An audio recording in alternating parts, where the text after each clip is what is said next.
Next, we have 3 presentations tonight. The first one is going to be by Muscatine Power and Water on an electric vehicle charging program. We have with us Gage Huston, CEO of Muscatine Power and Water, and Paul Burback. We appreciate both of you coming tonight. Hopefully everything goes good for technology. There we go. Sure. Let's see. There. Well, thank you. As you mentioned, my name is Gage Huston. I'm the general manager at Muscatine Power and Water. And going back a few weeks, I think in conversation with Brian Steinman, he invited us to come give an update on electric vehicles here at the City Council meeting. So I'll talk just a little bit about overall electric vehicle activity here in Muscatine, including the chargers that we're looking at installing downtown. Paul Burback, as you mentioned, our energy service advisor, is with us tonight. I'll bring him up a little later. He's the one that's done most of the real work on this, so big shout out to Paul. Also wanted to say hi to Stella and Sloan at home. They go crazy when Dad's on TV. So I'll start with just a few overarching strategies that MPW undertook as it related to electric vehicle adoption. First was to lead by example. We really felt that we needed to set the tone if we wanted to increase adoption of EVs in Muscatine. And so we set a plan to procure the first electric vehicle for MPW's fleet and install the first EV charger in Muscatine at our office building on Cedar Street. Second was to gather input to drive directions. So we wanted to set up an EV stakeholder group to get input from interested parties in Muscatine and use that input to drive the policies and decisions that we would make. Third was to implement rebates and incentives, so incent folks to purchase EVs in Muscatine and alleviate some of the cost barriers to entry for chargers. And fourth was to increase overall access to charging. So we wanted to lead the development of additional chargers in Muscatine and then incentivize commercial charging for commercial customers in town. So first, this is our first electric vehicle for the MPW fleet, EV1 or EV sometimes we refer to it as. It's a 2020 Chevy Bolt. It's an all-electric vehicle. It has over 250 miles of electric range. It has a fuel efficiency of equivalent to 127 miles per gallon. That's in city. And with electric vehicles, the city mileage is actually better than the highway because you get a lot of efficiency from the regenerative braking. So as you start up and slow down, they're actually more efficient. So far to date, we've driven over 9,000 miles on EV and consumed almost 3,000 kilowatt hours. So the cost of the fuel, which is electricity, was $284 versus it would have cost roughly $1,000 for gasoline. So pretty significant savings on the fuel side. And we're seeing savings on the maintenance side as well. The next picture is our first MPW charger. This is a level 2 charger. I'll talk more about that in a minute. It has 2 ports to plug into. Since we installed this in July of last year, we've actually had over 260 charging sessions, 23 different vehicles that have charged at that station. So it's gotten much more use even than we anticipated when we first installed it. And the impacts of that are over 4,000 pounds of greenhouse gases prevented, 208 gallons of gas saved, and 8,648 electric miles roughly that we estimate has been provided by this charger. So very cool. It's neat. We were afraid it would sit there empty a lot, and there's been times where there's 2 vehicles charging there during the day, so it's pretty neat. As I mentioned, we did set up an EV stakeholders group, so we had representation from the city, MPW, the chamber, some of our large employers that might put chargers at their facilities, hospitality, so hotels, as well as local car dealerships. We wanted a nice broad swath of representation to provide input. The goals we set were to get diverse perspectives from the group, educate some of them that didn't have quite the background on EVs about EVs and the landscape, and then use the feedback to help shape our policies and any programs that we would put together. And then we use that input to set incentive programs. We also talked about the charger locations in town and several other topics. So we've had 2 meetings. COVID kind of slowed us down a little bit, like a lot of things. So we had 2 meetings last year, and we'll have another one sometime likely this fall. So I talked about level 2 chargers, what we have at our Cedar Street office. So there's typically 3 different levels of chargers that are referred to, level 1, 2, and 3. Level 1 is just your standard 120 volt outlet that you plug into. That's actually all I use. I have a plug-in hybrid Chevy Volt, and I just plug into the 110 outlet in my garage every night. And I don't drive a whole lot of miles every day, so it charges back up. It's topped off every morning when I go out to the garage. So that's easy. No additional equipment needed to do that. It's pretty slow. If you do drive a lot of miles, that's going to take more hours to charge you back up. but those are obviously easy to do in home and some workplaces. Level 2 is the next step up. That's 240 volts. Now there's a wide range of level 2, anywhere from 4 kilowatts to 20 kilowatts, so the charge time can vary quite a bit even for a level 2 charger.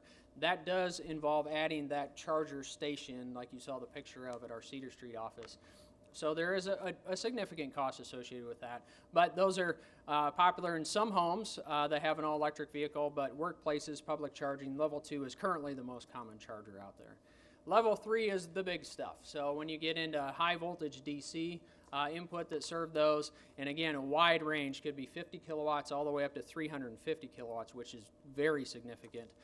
But that takes specialized charging equipment, pretty expensive equipment, both to provide the charger itself and to do the installation of the electrical to put those in. But they can charge a lot faster. And so they're starting to see these more on those interstate byways and highways where somebody's on a long trip, they want to stop and charge up as quickly as possible. But that does have a pretty significant impact on the electric system, so you really need to plan those out. You can't just stick those in anywhere without usually some upgrades to the system.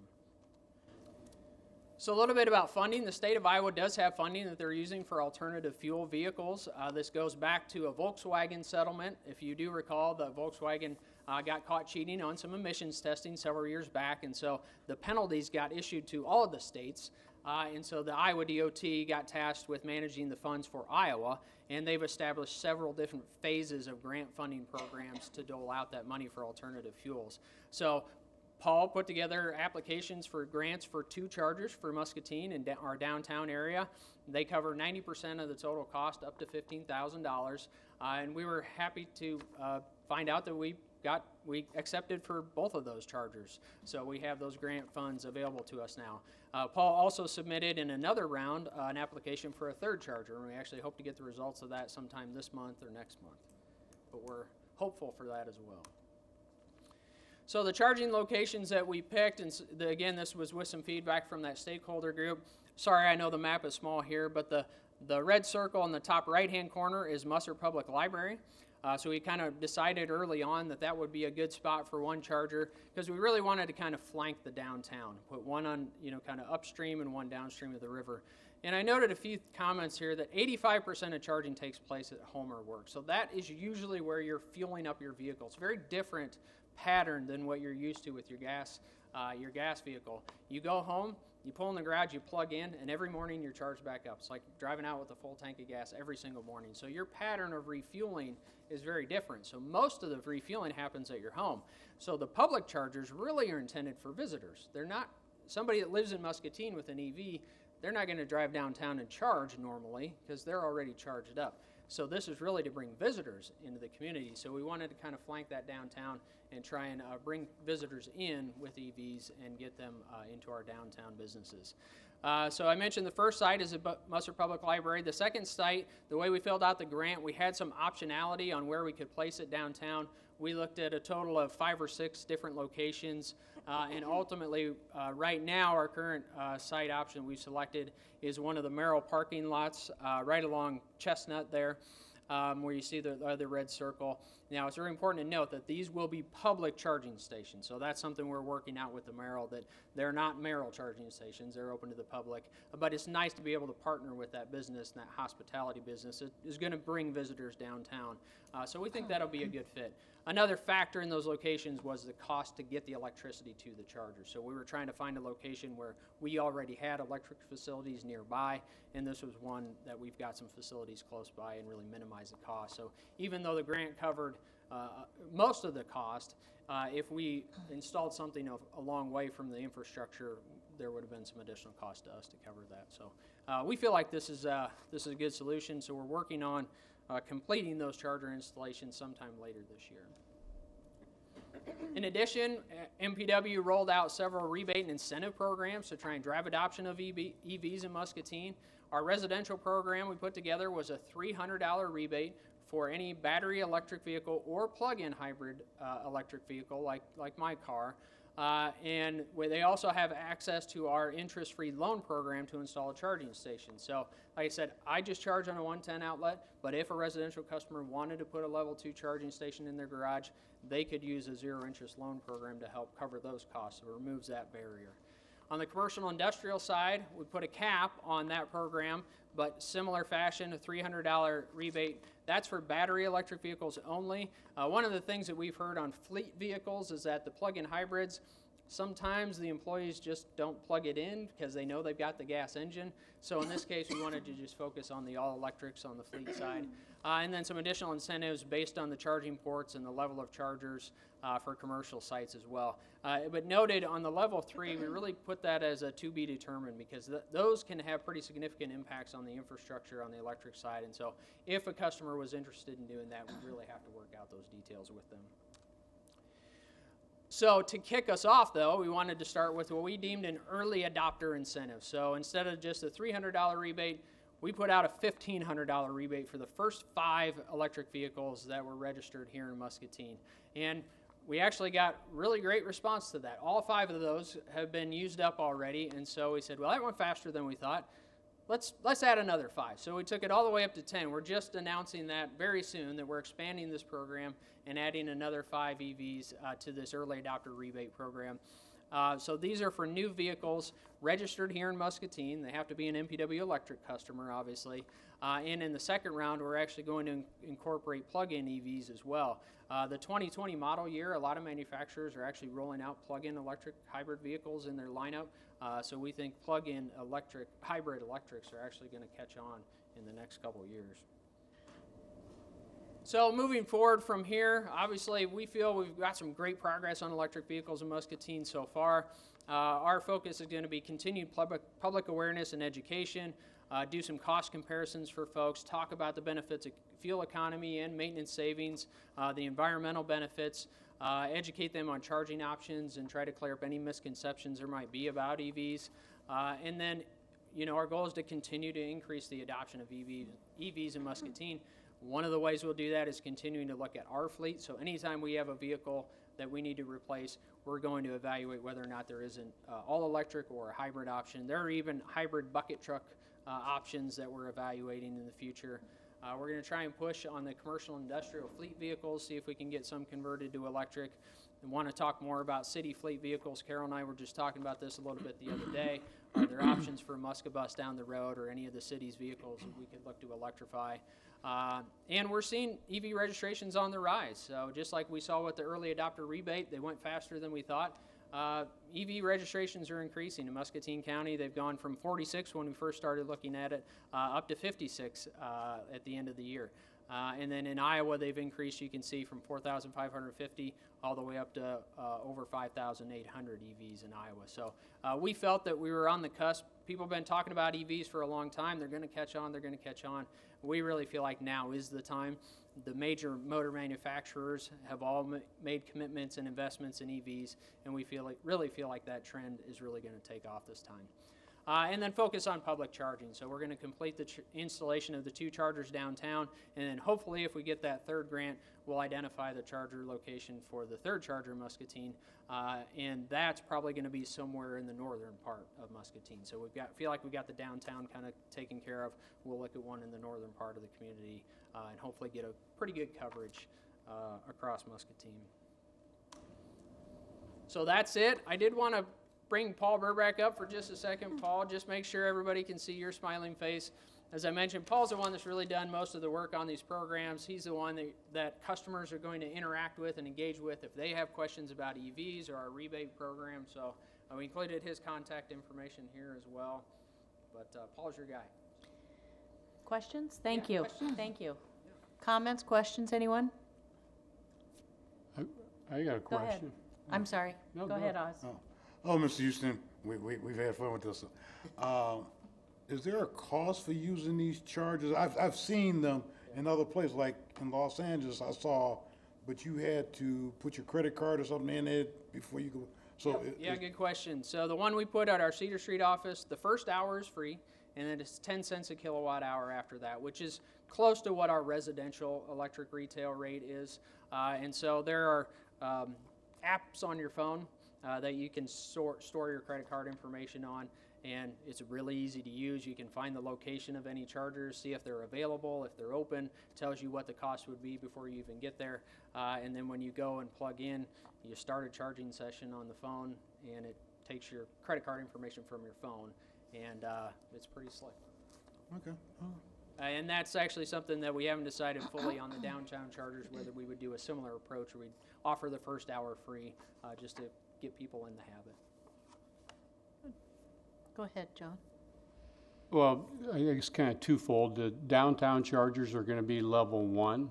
Level 2. Level 2, I'm sorry, you did say that. I'm sorry about that. Okay. But I was curious, the level 3 charges so much faster. Yeah. Is that correct? Yep. And you have to excuse my, Yep. less than complete knowledge of all this stuff. Right. But I'm looking for some kind of a comparison between using a level 3 and a level 1 charger as far as installation, building, building that unit and so forth. I know that the more electricity you use, the more you're going to pay. Right. But what are some of the other increased costs, if there are any, between a level 3 and a... You kind of know where I'm headed? Yeah, it's a great Okay. question, and it's significant. So a level 2 charger can cost anywhere from $10,000 to $20,000 to do the full installation, get the electric there, get the charging equipment in place. Level 3, and again, level 3 is a wide range that falls under that category, but it could be anywhere from $50,000 to $150,000 to do those installations. And so that's why a lot of this is going to have to be driven by some grant funding. And Mid-American Electric has secured some grant funding to put some of these high voltage DC level 3 chargers on some of the interstates, and they're really trying to get at least some pathways across the state that have chargers at kind of strategic locations. But that upfront cost is significant, especially for the level 3 chargers. And then another thing to point out is, let's say a commercial customer wanted to install a level 3 charger for their employees or maybe customers of their own to use. That would impact likely the demand on their bill, their electric bill, because it has such a high demand to charge at that higher rates.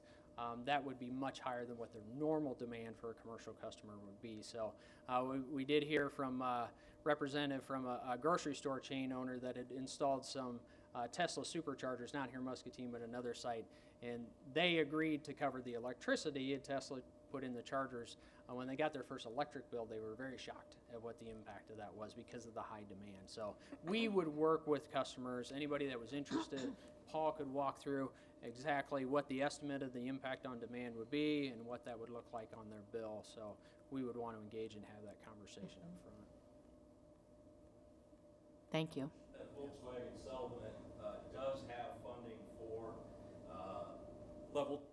the DC fast chargers as well, but they are really focusing, as Gage said, on those I-80 and I-35 corridors through the state. So we did not fall in to that. So we did apply for the level 2 chargers, which we're happy to say we got. So, but yeah, VW is funding some of that. If you had your electric vehicle and it was completely ran down, and you hooked up to a level 1, a level 2, a level 3, can you give us a time frame of how long it takes it to go from not charged at all to fully charged on each one of those? Yeah, it's It's, hard. I know it's not going to be exact. Yeah, because there are so many different types of vehicles with different ranges.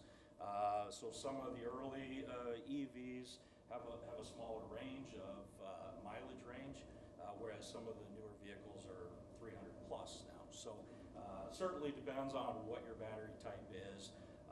But I think what some of the statistics are showing is your level 1s are going to be in that 10 plus hour range, at least to get a full charge.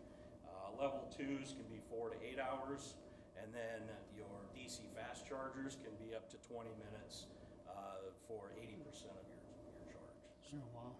Thank you. Yeah, and I think That gives me a little bit of a frame. Yeah, but I think it is important just to mention that I talked about just the refueling pattern, how you charge up. And so most customers drive 50 miles or less in a day. And, like our Chevy Bolt that we have in our fleet has a 250-mile range. So you're not going to go anywhere close to driving it empty. And you can easily charge up those 50 miles overnight. And so you're back to a full charge every morning. It's really just in those long distance You know, if you're commute a long distance or if you're on a trip, that's where you run into this issue. And which is why they want to get those level 3 chargers on those interstate sites so that you can maybe stop, grab a quick bite to eat. And you don't have to charge all the way back up. That's another thing that's different between what we're used to with gas engine cars and EVs. You don't have to wait till the tank's empty and then stop at a gas station and fill it all the way back up. If you can get 50 miles on a charge and that gets you home, then you get home and then you can plug it in. So it's just the patterns are different. So the equipment is not such, you know, some equipment, they tell you, don't be keeping it charged all the time, wait till it goes down. So this is not like that. You can keep. Right. With the battery technology they have here, it's no problem. Okay. Anyone else? I just have a suggestion. You got the third, we're pending a third approval. Right. And so then the fourth one is gonna be outside of City Hall, right? And then the fifth one is gonna be over at Musco Lighting. Yeah. Since they've done so much to help the community, I think we need to do something to help them for a change. Yeah, that's a good suggestion. One of the other places we looked at for future is Kenstein Park, the soccer complex, where we know there's a lot of people coming in from out of town already. And now it wouldn't necessarily incent them to come in because they're already coming in for another reason, but that would incent an EV owner certainly to come and have a place to charge. So that's on our radar screen as well. Yeah, but City Hall first. City Hall first. You know, I'm sorry. You park at the library, get a few extra steps to walk There you over go. here. It's good. We actually did look, one of the locations we looked at was in the parking lot just across the street here. And there is close access to some electric infrastructure, but they were in leased spots, and we didn't want to take away, you know, a couple of parking spots from somebody who was already leasing them, so. Sure. I know a guy.